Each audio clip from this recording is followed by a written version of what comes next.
हरियाणा के भिवानी में शिक्षिका मनीषा की हत्या करने वालों ने क्रूरता की हदें पार कर दी। मनीषा हत्याकांड की प्राथमिक पोस्टमार्टम रिपोर्ट ने सभी को स्तब्ध कर दिया। रिपोर्ट में सामने आया कि मनीषा की दोनों आंखें गायब मिली, जबकि गर्दन को आधे चांद की आकृति में धारदार हथियार से इस कदर काटा गया कि केवल 5 सेंटीमीटर ही बची थी।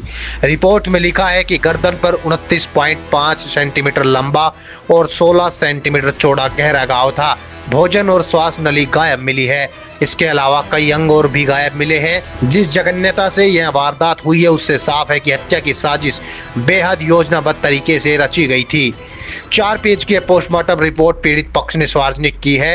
वारदात के 4 दिन बाद भी आरोपियों की गिरफ्तारी न होने से आंदोलन की आग भिवानी से निकलकर दादरी और हिसार तक फैल चुकी है। भिवानी के एसपी मनवीर सिंह समेत 10 पुलिसकर्मियों पर कार्रवाई हो चुकी है, लेकिन लोगों में आक्रोश कम नहीं हुआ। हत्या के 5वें दिन भी मनीषा का अंतिम संस्कार नहीं हो सका और लोग सड़कों पर डटे हुए हैं। दुष्कर्म हुआ या नहीं इस पर संशय बना हुआ है, लेकिन प्राथमिक रिपोर्ट ने मामले को और भी भयावह बना दिया है।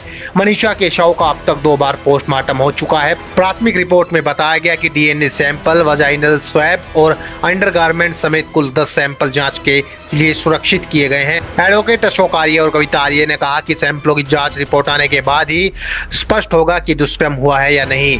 पोस्टमार्टम रिपोर्ट के खुलासे के बाद लोगों के बीच यह चर्चा रही कि हत्या में 1 से ज्यादा लोग शामिल हो सकते हैं।